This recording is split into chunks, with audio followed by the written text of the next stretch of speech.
ibadah 2 ini sebuah pesan mengenai menjaga hadirat Tuhan. Nanti ibadah 3, hati nurani yang murni. Ibadah 4, keyakinan dan ketenangan. Semuanya berkaitan dengan kehidupan kita dalam kerohanian. Sesuatu yang tidak terlihat oleh mata, tapi itu adalah sesuatu yang sangat berpengaruh di dalam kehidupan kita. Kalau ngomong soal hadirat Tuhan, kita bertumbuh ya di dalam pengenalan kita akan hadirat Tuhan. Dulu waktu kecil saya pikir hadirat Tuhan itu adanya di gereja. Jadi dulu waktu saya masih ingat kalau ada masalah di sekolah gitu, saya lari pulang, saya pengen dapat damai, saya pengen ketemu Tuhan, saya larinya ke gereja. Duduk di bangku kosong gitu tuh saya nangis, saya ngadu sama Tuhan. Walaupun tahu sih di rumah bisa berdoa, tapi tetaplah gereja itu satu tempat yang istimewa. Saya kenal hadirat Tuhan dan ketika saya menoleh ke belakang, Tuhan itu yang terlebih rindu kita mengenalnya. Jadi Tuhan itu tidak susah untuk dikenali. Tuhan kita Bapak Ibu bukanlah Tuhan yang jauh. Yang susah rasanya untuk didekati. Susah rasanya untuk dekat sama Tuhan itu susah. Enggak. Yang susah itu dari sisi kita.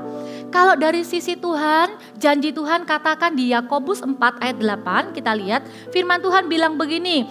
Mendekatlah kepada Allah dan Ia akan mendekat kepadamu. Artinya cuman dibutuhkan satu langkah dari kita untuk mendekat kepada Dia, maka Dia pun akan mendekat kepada kita. Tidak ada persyaratan apapun. Kalau zaman dulu perjanjian lama, iya memang harus ada persembahan ini dan itu. Bahkan harus ada perantara atau namanya imam besar. Tapi sejak Tuhan Yesus mati di kayu salib, tirai bait suci terbelah, lambang bahwa kita sudah tidak perlu pengantara lagi. Kita bisa langsung datang kepada Tuhan. Hadirat Tuhan itu bukanlah tempat. Kalau hadirat Tuhan itu adalah sebuah tempat atau lokasi, maka kita perlu menuju ke sana. Hadirat Tuhan itu ngomong soal hubungan. Saya percaya gereja kita tidak akan pernah bosan-bosannya membawa jemaat Tuhan, bukan hanya setia, rajin. Bahkan rajin pelayanan bukan jaminan kita didapati sebagai orang yang menjaga hadirat Tuhan. Menjaga hadirat Tuhan itu artinya menjaga hubungan dengan Tuhan. Menjaga hubungan dengan Allah yang dekat dengan kita, namanya pribadi Roh Kudus. Menjaga hadirat Tuhan itu seperti kita itu hosting seseorang. Kita pernah ya, kalau kita itu pernah dipercaya mungkin oleh atasan kita, dapat satu kesempatan menemani mungkin setengah hari aja orang yang begitu penting.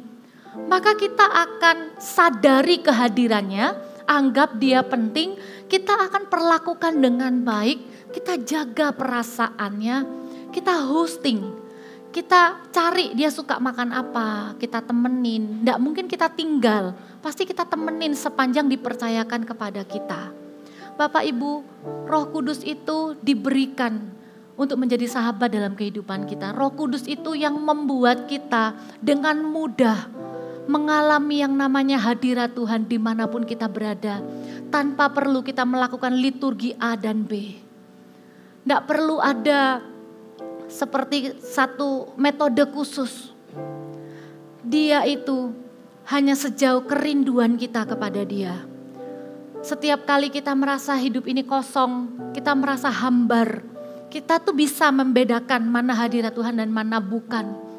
Kita bisa tahu manusia tuh dikasih sama Tuhan tuh kepekaan. Kadang kita datang ke sebuah rumah, walaupun kita itu ndak kenal betul, tapi kita tahu cara mereka berinteraksi satu dengan yang lain. Kita masuk rumah yang hangat, yang keluarganya tuh saling mengasihi, kita bisa rasakan ada damai, bukan? Tapi kita bisa masuk satu rumah yang kosong, walaupun mungkin perabotannya mewah, tapi hubungannya dingin. Kita bisa kerasa atmosfer seperti apa yang ada di rumah itu. Tapi sebagai orang percaya, kita ini membawa hadirat Tuhan kemanapun kita berada. Karena itu saya percaya kalau di gereja kita hadirat Tuhan itu bukan cuma ditentukan sama WL. Wah WL-nya nggak bisa ngangkat apa gitu ya. WL-nya nggak bisa bawa hadirat Tuhan, lagunya atau apa, bukan. Ada dimanapun kita, bahkan di gereja yang berbeda caranya pun, lagunya kita nggak tahu pun, asal kita tutup mata menyembah, panggil Yesus, hadirat Tuhan itu ada di sana. Bahkan kita yang bisa bawa hadirat Tuhan di tempat-tempat di mana tidak ada hadirat Tuhan. Saya berdoa kita semua menjadi orang-orang yang menjaga dengan sungguh-sungguh hadirat Tuhan di dalam kehidupan kita. Seperti tidak ingin kehilangan hadirat itu di hidup kita. Kita tidak perlu orang lain yang menciptakan hadirat Tuhan itu, membawa kita, memimpin kita masuk hadirat Tuhan. Tapi kita sendiri bisa memimpin diri kita sendiri masuk hadirat Tuhan. Kita bisa jaga hubungan pribadi kita dengan Tuhan. Walaupun tidak selalu ada manifestasinya, tapi ini adalah sebuah kebenaran. Sejak kita percaya kepada Yesus, sejak kita rindu mengenal Roh Kudus, maka sejak saat itu kita tuh tidak pernah sendirian. Dia namanya Immanuel, Allah yang menyertai kita. Satu kebenaran bahwa hadirat Tuhan itu bukan tempat khusus. Hadirat Tuhan itu adalah hubungan pribadi. Menjadi baik saja tidak cukup. Melakukan sesuatu yang saleh saja tidak cukup. Kita lihat di Alkitab ada seorang bernama Ayub yang bilang dia saleh, hidupnya itu Allah sendiri.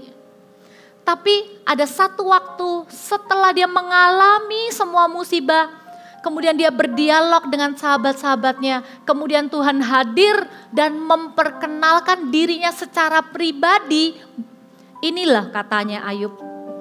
Kita lihat Ayub 42 ayat 5. Dikatakan begini, ini ayat terakhir sebelum Ayub itu mengalami pemulihan. Dikatakan begini, hanya dari kata orang saja aku mendengar tentang engkau, tetapi sekarang mataku sendiri memandang engkau. Ayub itu sebelumnya udah benar-benar orang yang saleh loh, orang yang ibadah. Tapi ketika mengalami perjumpaan pribadi dengan Tuhan, Tuhan ngomong langsung kepada kehidupannya. Perkataan Tuhan itu bukan lagi perkataan yang general, yang ditujukan kepada semua bangsanya, tapi personal kepada seorang. Di situ dia mengenal Tuhan. Mengapa kita perlu menjaga hadirat Tuhan di hidup kita secara pribadi? Karena waktu kita menjaga hadirat Tuhan, kita bisa mengenal Tuhan secara pribadi. Kalau rame-rame seperti ini, saya tahu kita terbatas, saya terbatas, pembicara terbatas. Firman Tuhannya kadang Anda bisa berkata begini, gak sesuai dengan apa yang aku harapkan. Aku sekarang tuh lagi bergumul soal pekerjaan. Aku sekarang lagi bergumul tentang masa depan anak. Saya berharap khotbahnya tentang ini. Kalau pas khotbahnya tentang itu, wah tepat gitu ya.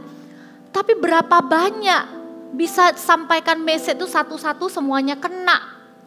Terbukalah untuk mengenal Tuhan secara pribadi. Cari hadirat Tuhan secara pribadi. Karena apa? Karena Tuhan itu personal. Saya lihat Anda ini gak kenal satu-satu. Tapi Tuhan kita tuh kenal satu demi satu. Waktu kita bawa hadirat Tuhan itu bukan hanya di rumah Tuhan. Di dalam kehidupan sehari-hari, Anda harus tahu bahwa Tuhan kita adalah Tuhan yang memanggil kita dengan nama. Tuhan tahu nama kita satu demi satu. Tuhan tahu kehidupan kita dan Tuhan itu ingin kita mengenalnya secara pribadi. Tidak ada satu usia tertentu, tidak ada satu level kerohanian tertentu yang berkata saya sudah cukup kenal Tuhan. Tidak bisa. Jaga hadirat Tuhan sedemikian rupa di hidup kita. Masuk hadirat Tuhan setiap hari dalam kehidupan kita. Bukan hanya waktu kita ada di gereja saja atau ada di CG saja atau ada di acara rohani saja. Tapi 24 jam, 7 hari, 365 hari kita hidup dengan sebuah kesadaran bahwa Tuhan itu ada dan Dia dekat dengan setiap kita. Itu yang akan membuat kita mengenalnya. Dan Anda tahu keajaiban dari mengenal Tuhan itu apa? Semakin kita mengenal Tuhan, kita tuh semakin mengenal diri kita sendiri. Semakin kita mengenal Tuhan, kita tuh tahu kita ini dicintai sama Tuhan. Kita ini berharga di hadapan Tuhan. Berapa banyak kalau kita hidup di dalam dunia kenyataan, kita lupa bahwa kita berharga. Seringkali perlakuan orang dengan gampang langsung mengubah status kita. Waktu orang memuji kita, kita langsung berharga, merasa penting. Waktu orang gak puji kita, tapi orang justru kasih masukan sama kita, detik itu juga kita langsung berubah. Suami yang sudah kasih yang terbaik pulang dapat masukan dari istri langsung down. Merasa gagal. Sudah berusaha yang terbaik di tempat kerja, tapi pemimpin gak bisa lihat itu. Bisa langsung jati dirinya langsung goyang. Aku ini signifikan gak ya? Aku ini penting gak ya? Aku ini berharga gak? Apa yang di dunia ini kerjakan selalu membuat roh kita itu miskin, kata firman Tuhan. Kita ndak punya satu kebenaran yang absolut tentang siapa Tuhan di hidup kita dan siapa kita di hadapan Tuhan. Karena itu masuk hadirat Tuhan, bawa hadirat Tuhan, jaga hadirat Tuhan di hidup kita. Supaya kita ndak perlu cari identitas itu di luar sana. Saya senang anak-anak muda kita itu kalau sama Tuhan tuh berapi-api. Kalau nyanyi itu sungguh-sungguh, nyembah Tuhan tuh sungguh-sungguh. Saya paling salut kalau lihat orang itu jadi apa adanya di hadirat Tuhan. Ndak jaim, nari ya nari, nangis ya nangis. Karena waktu di hadirat Tuhan itulah jati diri kita siapa itu ditentukan. Kita kenal Tuhan secara pribadi. Kita jadi kenal diri kita ini siapa. Bapak Ibu, berapa banyak orang yang menghabiskan waktunya cuma menjawab pertanyaan, aku ini siapa? Aku ini lahir di dunia ini tuh untuk apa? Tujuan hidupku ini apa? Banyak orang itu berpikir kalau aku berhasil maka orang akan hargai. Bapak Ibu dengarkan, keberhasilan kita di dunia ini tidak menambah rasa berharga kita. Kegagalan kita tidak mengurangi rasa berharga kita. Hadirat Tuhan di hidup kita itu tempat yang paling aman. Hadirat Tuhan yang di hidup kita itu yang membuat kita tuh kenal Tuhan kita tuh siapa dan kita ini siapa. Siapa kita tuh gak digantung dari opini orang, perkataan orang tentang kita. Jangan diizinkan membentuk kita. Tapi apa yang Tuhan katakan tentang kita, itu yang paling kita pegang. Amin. Amin. Karena itu kembalikan lagi ke firman. Kadangkala kalau kita masuk hadirat Tuhan, yang paling sering saya alami waktu saya masuk hadirat Tuhan, saya tuh menemukan Allah yang mengasihi. Allah yang tidak pernah menghakimi. Allah yang tidak pernah membuat saya merasa tidak layak, tidak pernah. Karena itu kita butuh hadirat Tuhan di hidup kita setiap hari. Supaya kita dapat kekuatan. Bagaimana kita bisa mengasihi orang. Kalau kita sendiri gak merasa kita ini dicintai oleh Tuhan. Kita tidak punya kemampuan untuk mengasihi orang lain. Kita tidak punya energi yang cukup untuk mengasihi orang lain. Karena hati kita sendiri itu kosong. Kita enggak punya kasih untuk dibagikan. Coba cek hari-hari ini. Bagaimana kondisi hati kita? Apakah kita orang yang berbahagia? Bukan berarti, ya semua orang pasti punya masalah ya. Tapi orang yang punya hadirat Tuhan di hidupnya, masalah itu enggak akan mengambil sukacitanya. Karena dia tahu masalah ini dihadapi enggak dengan sendirian. Satu-satunya satu keyakinan teguh yang saya terima sejak saya mengalami baptisan Roh Kudus dengan tanda berbahasa lidah adalah sebuah kebenaran bahwa saya tidak pernah sendiri. Itu aja. Pribadi Roh Kudus itu diberikan untuk menolong kita. Dan itu adalah sebuah garansi utama. Kenallah Tuhan. Kenallah Tuhan. Cari pengalaman, bukan hanya pengetahuan dengan Tuhan. Tiap hari libatkan Tuhan dalam kehidupan kita sehari-hari. Hadirat Tuhan itu bukan hanya di hari Minggu. Coba kita praktekkan. Hadirat Tuhan itu bukan cuma kegiatan agamawi, tapi hiduplah dengan kesadaran sungguh-sungguh 24 jam bahwa Dia ada. Itu yang akan menolong kita mengenalnya secara pribadi. Tidak ada pengenalan akan Tuhan. Kalau mau kenal Tuhan, jangan cari di library. Kenal Tuhan bukan dari buku-buku apapun selain Alkitab. Minta supaya firman Tuhan dan Roh Kudus mengenalkan pribadinya dalam kehidupan kita. Maka kita akan tahu betapa berharganya pribadi itu dalam hidup kita. Itu yang Ayub katakan. Aku tuh selama ini cuma kenal Tuhan tuh dari kata orang. Tapi sekarang aku tuh ngalami sendiri. Mataku sendiri memandang Engkau. Saya kenal Tuhan sebagai papa. Itu justru ketika saya sudah tidak punya papa di dunia. Dan butuh waktu untuk menerima pengenalan itu. Saya tahu ayat firman Tuhan yang katakan Dia Bapa. Tapi sampai benar-benar saya kehilangan papa saya yang di dunia, sedih rasanya. Baru saya bisa kenal Dia sebagai Bapa. Bapa di surga itu benar-benar bukan cuman lip service atau basa-basi, tapi benar-benar sebagai Bapa. Siapakah Allah yang Anda kenal, Bapak Ibu Saudara? Kita punya Allah yang personal, yang ingin kita mengenalnya terus dan menerus secara pribadi. Jangan sampai izinkan posisi kerohanian tertentu, jangan sampai izinkan pelayanan di level tertentu membuat kita biasa lagi dengan hadirat Tuhan. Membuat kita merasa aku sudah expert soal hadirat Tuhan, aku sudah expert tentang Tuhan. Kenallah Dia, rindukan mengenalnya secara pribadi lagi dan lagi. Masuk hadirat Tuhan setiap hari dalam kehidupan kita. Amin. Dan yang kedua, kenapa kita perlu menjaga hadirat Tuhan di hidup kita? Karena di hadirat Tuhanlah karakter kita tuh diubahkan.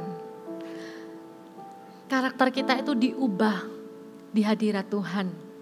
Kita lihat ada satu kebenaran, ini memang seperti penglihatan yang dilihat di zaman Yohanes Pembaptis, ditulis di kitab Wahyu, tapi ini menggambarkan sebuah situasi di mana ada sebuah tahta. Bapak Ibu, jangan pernah menganggap remeh hadirat Tuhan. Allah yang kita sembah itu Allah yang kudus, walaupun Dia baik, Dia mengasihi, tapi Dia itu Allah yang mulia dan kudus. Kadangkala orang dari kepercayaan lain itu memperlakukan Tuhan mereka itu dengan begitu hormat. Gak ada yang main HP waktu mereka beribadah. Karena mereka itu benar-benar sungguh-sungguh.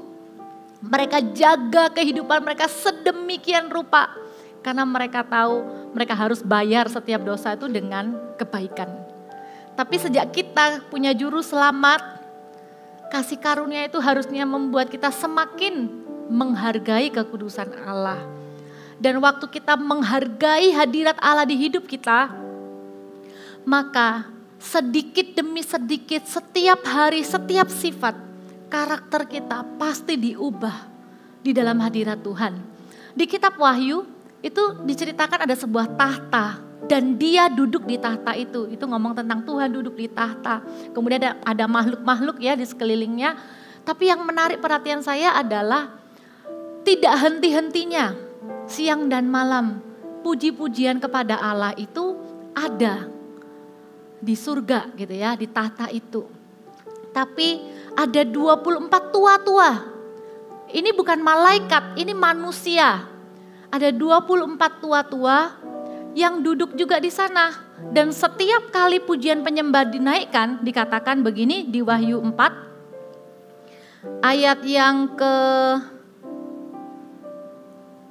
9 aja sampai 10 dikatakan begini. Dan setiap kali makhluk-makhluk itu mempersembahkan puji-pujian dan hormat dan ucapan syukur kepada Dia yang duduk di atas tahta itu dan yang hidup sampai selama-lamanya, maka tersungkurlah ke-24 tua-tua itu di hadapan Dia yang duduk di atas tahta itu, dan mereka menyembah Dia yang hidup sampai selama-lamanya, dan mereka melemparkan mahkotanya di hadapan tahta itu sambil berkata, ayat selanjutnya dikatakan kau layak menerima pujian. Sebab kau layak terima pujian gitu ya. Kau layak.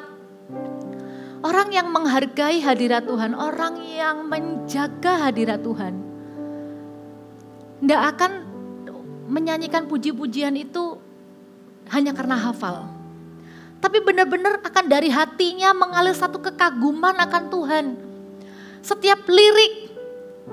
Satu lagi pekerjaan Roh Kudus di hidup orang percaya yang saya bisa saksikan kepada Anda adalah sejak saya mengenal Roh Kudus, puji-pujian kepada Allah tidak pernah jadi sesuatu yang biasa-biasa. Tidak pernah jadi sesuatu yang rutinitas, yang cuman sekedar kita nyanyi tanpa mikir. Tidak bisa seperti itu. Waktu kita menyembah, kita sungguh-sungguh benar-benar memberikan hati kita, mengucapkan hati kita, menyanyikan puji-pujian kepada Allah, tapi bukan hanya meninggikan Allah. Ini loh yang dilakukan 24 tua-tua itu, melemparkan mahkota. Itulah yang terjadi di hadirat Tuhan. Dengarkan saya, di hadirat Tuhan orang tidak bisa minder. Dan di hadirat Tuhan orang tidak bisa sombong. Berkali-kali dalam kehidupan saya, ketika saya merasa minder, tidak percaya diri, saya merasa timid, saya merasa takut. Waktu saya masuk hadirat Tuhan, Tuhan memberikan sebuah keberanian. Tuhan mengubah karakter saya. Tuhan ingatkan lagi saya ini siapa. Tapi ketika saya merasa saya ini bisa, mulai ada kesombongan di dalam hati. Waktu saya masuk lagi dalam hadirat Tuhan, saya nangis, saya minta ampun Tuhan. Papa ini kok aja sombongnya ya. Ampuni Tuhan. Terus Tuhan mau punya hati hamba. Gak berani Tuhan jadi sombong. Hadirat Tuhan itu mengubah karakter orang yang tinggal di dalamnya. Jadi kalau kita sendiri sudah merasa sudah baik, sudah cukup baik, hati-hati. Jangan-jangan kita sudah kehilangan hadirat Tuhan itu di hidup kita. Karena pekerjaan Tuhan di dalam hadiratnya adalah mengubah karakter kita. Di hadirat Tuhan kita tuh bisa dididik sama Tuhan. Kadang ya kalau kita jadi orang tua mau didik karakter anak tuh susah. Tapi cara terbaik untuk mengubah karakter itu ada dalam hadirat Tuhan. Karena itu saya percaya, saya dorong anak-anak juga beribadah ngalami hadirat Tuhan. Karena apa? Hadirat Tuhan itu yang mengubah. Saya punya sebuah kesaksian. Waktu kecil itu namanya anak ya, rame, apalagi keluarga besar, banyak saudara saya itu banyak, bersaudara tuh banyak gitu. Ada satu kalimat itu yang menempel, yang saya bawa sampai saya besar. Kadang kalau sudah marah gitu, orang tua tuh bisa bilang begini, kalian semua ini anak-anak ini keras semua, gitu ya. Mungkin karena jengkel gitu, keras hati. Jadi nggak gampang maafin saudara, mungkin gitu loh, kayak masih ngambek, masih nahan berhari-hari marah gitu. Jadi akhirnya dibilang keras gitu. Nah, tanpa sadar kalimat orang tua saya tuh melekat. Jadi kebawa. Kadang kalau sikapnya masih kekanak-kanakan, zaman SMP, SMA berteman itu kayak jual mahal gitu loh. Kayak pride-nya tuh tinggi gitu loh, keras. Karena apa? Dalam hati, ya memang aku keras gitu. Aku ini orangnya keras. Tanpa sadar jadi orang yang mempercayai kebohongan. Walaupun mungkin awalnya benar ya, tapi saya tidak percaya bahwa tidak ada karakter yang tidak bisa diubah di hadirat Tuhan. Karena apa? Tuhan yang ciptakan kita segambar dan serupa dengan Tuhan. Proses sih memang, tapi setia aja masuk hadirat Tuhan. Nikmati hubungan dengan Tuhan, kita tuh diubah Bapak Ibu jadi indah. Saya tidak pernah lupa satu momen di mana saya itu kesel gitu, saya tuh jengkel gitu, saya masuk hadirat Tuhan. Tiba-tiba Tuhan tuh bilang gini, satu kalimat aja, dan itu bisa ngubah hidup kita. Makanya kita tuh rindu, kalau Anda jaga hadirat Tuhan, tidak sulit untuk Anda tuh dengar suara Tuhan. Dan tepat waktu, dan itu apa yang Anda butuhkan, dan itu adalah satu terobosan di hidup Anda seperti apa yang saya alami. Waktu saya marah, saya masuk hadirat Tuhan, saya nggak bisa nyembah. Ya, mana ada yang orang marah tuh bisa bisa ngalami Tuhan gitu, enggak. Itu loh indahnya, Tuhan tuh gak pernah tolak kita. kita mau datang dalam keadaan rindu, kita mau datang dalam keadaan sedih, kita mau datang dalam keadaan kecewa, kita mau datang dalam keadaan marah, tangannya selalu terbuka. Come. Waktu itu saya datang dalam kondisi marah, gak bisa nyembah, pokoknya marah. Pokoknya saya bilang gini, pokoknya kalau saya mau marah, saya gak mau marah di luar hadirat Tuhan. Saya tetap mau bawa kemarahan saya itu juga di hadirat Tuhan. Bukan berarti marah-marah sama Tuhan, tapi saya bilang, Tuhan, Papa marah, gitu ya. Terus Tuhan tuh bilang gini, Pau, kamu tuh orangnya lembut. Kaget saya. Saya langsung bantah Tuhan, saya bilang, enggak, saya ini orangnya keras. Semua bilang, bahkan orang tua saya bilang, saya ini orangnya keras. Jadi Tuhan tuh cuman mengulang kalimat yang sama seperti di Eko gitu loh. Kamu tuh orangnya lembut. Aneh ya, saya tuh bisa nangis terseduh-seduh kayak anak kecil. Cuman gara-gara satu kata itu, kamu orangnya lembut. Dan saya tahu sejak hari itu, saya diubah sama Tuhan. Nggak sulit untuk ngampuni orang. Nggak sulit, saya sudah nggak percaya lagi. Saya bukan orang yang keras. Karena apa? Karena Tuhan ngomong di hadiratnya, saya orang yang lembut. Jangan dengarkan judgement orang untuk Anda. Karakter Anda itu tidak akan Anda bawa sampai Anda mati. Selama Anda terus jaga hadirat Tuhan di hidup Anda. Membuka hati untuk Tuhan berbicara kepada setiap kita. Amin. Ya, jaga hadirat Tuhan di hidup ini. Kita akan diubahkan karakternya. Dan yang ketiga, kita lihat satu ayat. Di 1 Tawarik 16 ayat yang ke-11 katakan begini. Carilah Tuhan dan kekuatannya. Tapi tidak berhenti sampai sana, ada kata koma di sana. Carilah wajahnya selalu. Waktu saya baca ayat ini saya dapat satu hikmat begini. Waktu kita jaga hadirat Tuhan, waktu kita jaga hubungan kita dengan Tuhan, waktu kita rindukan pribadinya, waktu kita menyembah Tuhan, gak usah mikir apapun yang lain, cuma nyembah aja, nurut aja sama Tuhan. Pengurapan Tuhan akan ada di hidup kita. Apa itu pengurapan? Pengurapan itu adalah kemampuan Tuhan, bukan kemampuan kita. Sesuatu yang supernatural yang melampaui kekuatan kita sebagai manusia biasa.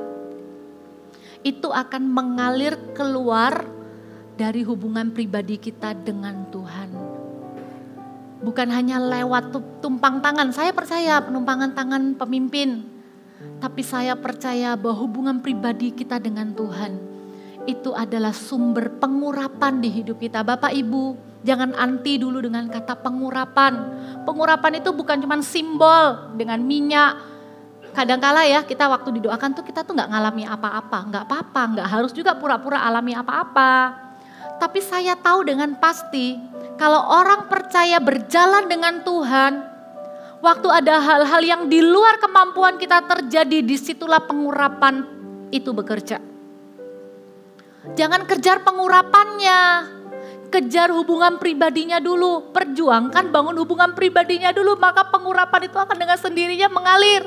Firman Tuhan bilang, iya benar, kita ini cari Tuhan. Cari, kita ini cenderung, kita ini sebagai manusia lebih senang, lebih terbiasa, lebih terdorong untuk mencari kekuatan Tuhan. Enak ya ditolong Tuhan, enak ya kita bisa ngalamin pertolongan dan ada terobosan. Enak ya pengurapan Tuhan tuh bikin sesuatu yang gak mungkin jadi mungkin di hidup kita. Enak ya pengurapan Tuhan menolong kita hadapi masalah. Pengurapan Tuhan bikin mujizat di hidup kita. Semua itu iya dan amin Tuhan sediakan. Itu kekuatan Tuhan di hidup kita. Itu pengurapan Tuhan di hidup kita. Tapi firman Tuhan bilang koma. Carilah wajahnya. Kapan terakhir kita cari Tuhan? Bukan karena kita pengen pertolongannya.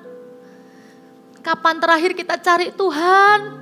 Hanya cuman pengen deket, menyembah dan menyenangkan hatinya aja. Kapan kita terakhir cari Tuhan? Bukan karena kita butuh sesuatu dari Tuhan, tapi karena kita mau jaga hadiratnya di hidup kita. Karena pribadinya begitu berharga buat hidup kita. Doaku gak dijawab gak apa-apa, asal aku gak kehilangan hadirat Tuhan di hidupku. Aku belum sembuh walaupun aku sudah berdoa, gak apa-apa. Asal setiap hari aku berjalan dengan Tuhan.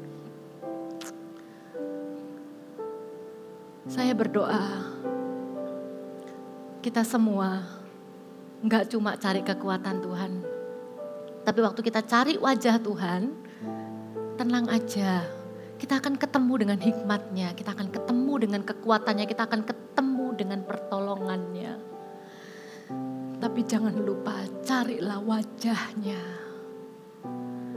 Saya bayangkan hati Bapak sekarang ini seperti itu. Seperti seorang papa yang pengen anaknya tuh datang cuman untuk spend time.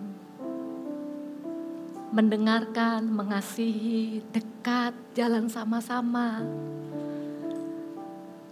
Seperti itulah hati Tuhan buat setiap kita pagi hari ini. Dan apa yang membuat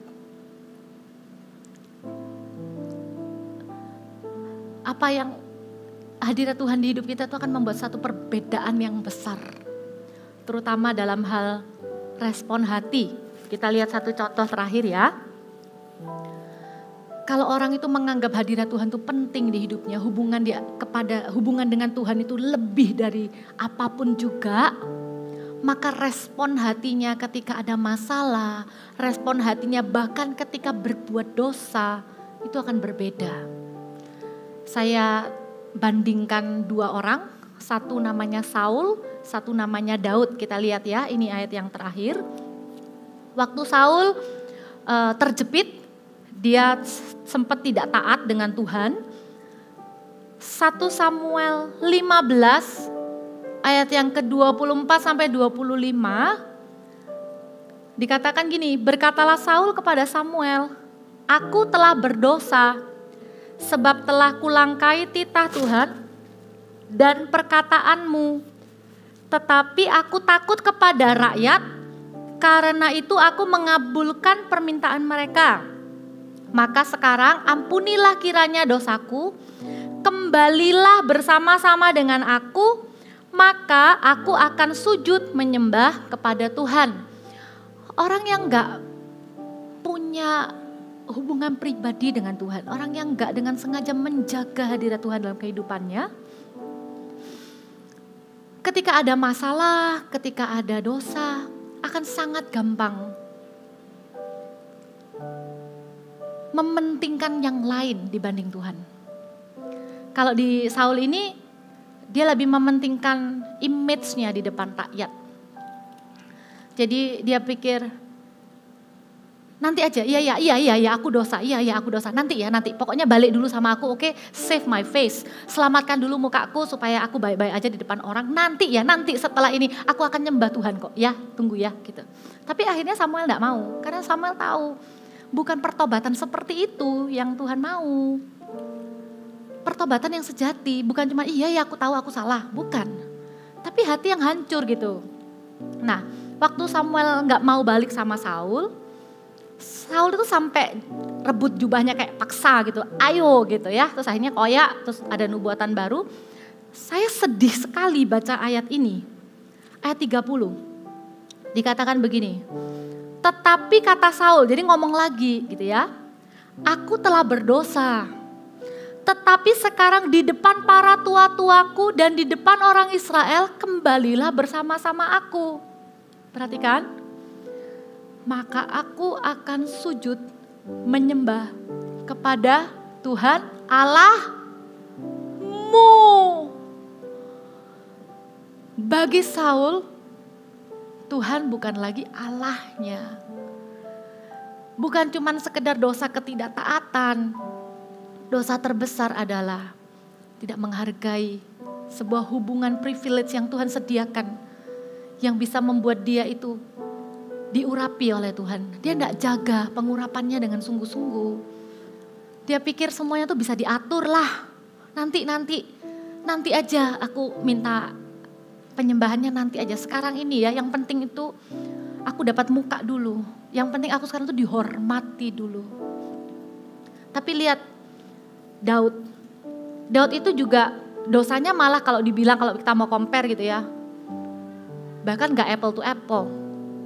Saul itu gak taat, Daud itu berzina plus membunuh.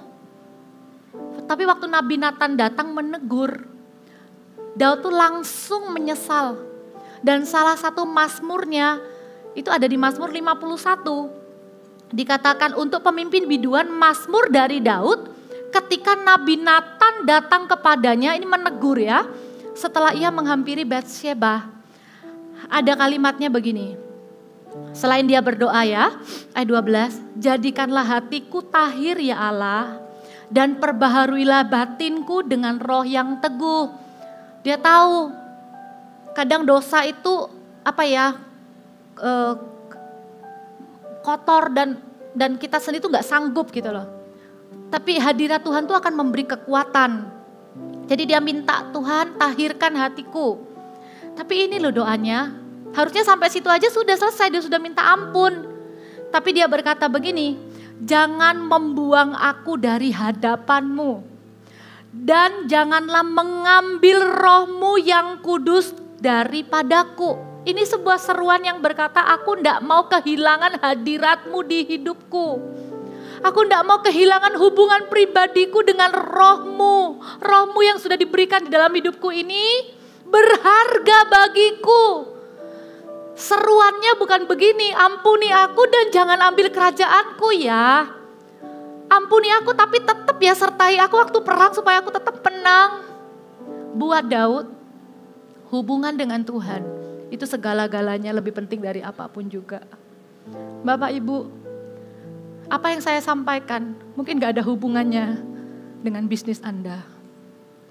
Tapi kalau Anda membangun hubungan pribadi Anda dengan Tuhan dengan benar, Anda mengasihi Tuhan dengan tulus, Anda menjaga hadiratnya di hidup ini, Anda tidak mau kehilangan hadirat Tuhan. Kita tidak dengan sengaja membuang diri kita sendiri dari hadirat Tuhan. Maka Tuhan yang akan menolong kita, bukan hanya deal dengan dosa. Tidak ada dosa yang terlalu kuat. Masuklah ke hadirat Tuhan, Anda akan lihat kekudusannya yang mulia, hadiratnya yang penuh dengan sukacita dan damai sejahtera. Dalam hadiratnya kita menemukan iman dan kekuatan itu. Anda akan rasakan, iya ya, ngapain aku sengaja berbuat dosa lagi. Dosa tuh buat hati ini tidak tenang, dikejar-kejar. Nanti di ibadah 3 saya akan jelaskan hati nurani yang murni itu bagaimana. Tapi hadirat Tuhan itu tempat kita itu bisa berjumpa dengan pribadi Tuhan dan kasih-Nya Tuhan. Gimana caranya kita mengecek? Ini saya sendiri pun juga gentar. Saya sendiri pun juga terus minta, Tuhan, firman Tuhan ini itu seperti berat sekali. Saya juga mau melakukannya di hidup ini. Paling enggak ada ciri-ciri orang yang kehilangan hadirat Tuhan di dalam kehidupannya. Kalau boleh disebutkan dalam sebuah ciri-ciri, kurang lebih seperti ini. Kerohanian jadi sesuatu yang rutinitas atau bahkan sudah mulai membosankan. Duduk di gereja, kapan selesai, dengar firman, sudah tidak ada keinginan lagi untuk mendengar suara Tuhan secara pribadi. Pujian penyembahan juga sudah terasa biasa-biasa lagi. Itu adalah ciri kalau kita mulai kehilangan hadirat Tuhan di hidup kita. Tapi kalau kita punya hadirat Tuhan itu di hidup kita, waktu kita panggil namanya aja Yesus, hati kita akan beda. Waktu kita menyembah cuma dengan satu kata haleluya, kita akan langsung connect. Dan gak sulit untuk ngalami hadirat Tuhan di hidup kita. Ciri berikutnya bisa jadi udah gak ada lagi perubahan karakter ataupun pertumbuhan kerohanian. Kita bisa aja tetap sibuk melayani. Pelayanan itu bukan jaminan kita hidup dalam hadirat Tuhan. Pelayanan itu bukan jaminan kita punya hadirat Tuhan di hidup kita. Kita perlu cek dengan sengaja. Ada gak karakter yang diubahkan? Ada gak pertumbuhan kerohanian? Ada gak antusias untuk perkara-perkara rohani? Pertemuan doa. Ada gak kerinduan untuk mengenal Tuhan lebih lagi? Itu semua munculnya dari ketika kita menjaga hubungan pribadi kita dengan Tuhan. Atau juga ada yang namanya kelelahan rohani.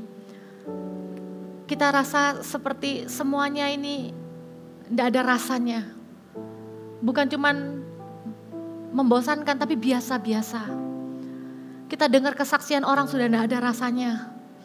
Kita lihat orang di jamaah Tuhan kita sudah merasa itu biasa. Kita merasa tidak punya kekuatan. Kita sudah tidak antusias lagi. Kita udah capek rasanya. Kita merasa masalah kita sendiri sudah berat.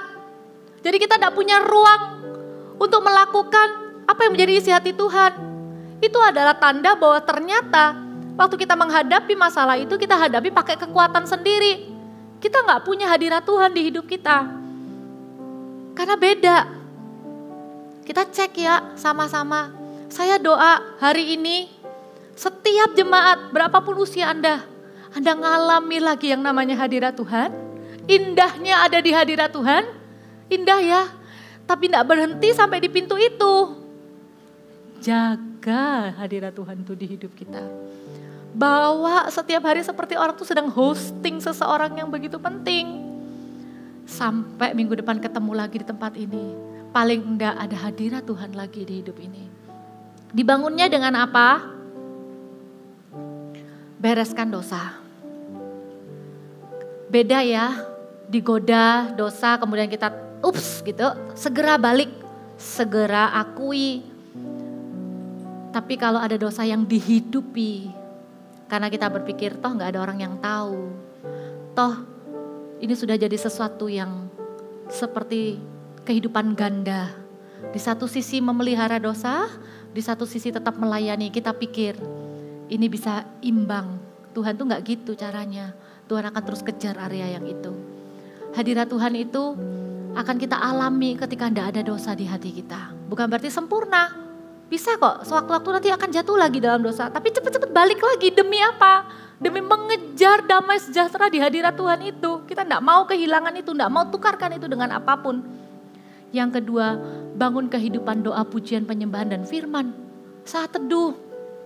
Kita tidak bisa saat teduh sendiri, ikut saat teduh yang ada. Putar lagu-lagu rohani. Menyembah bersama-sama.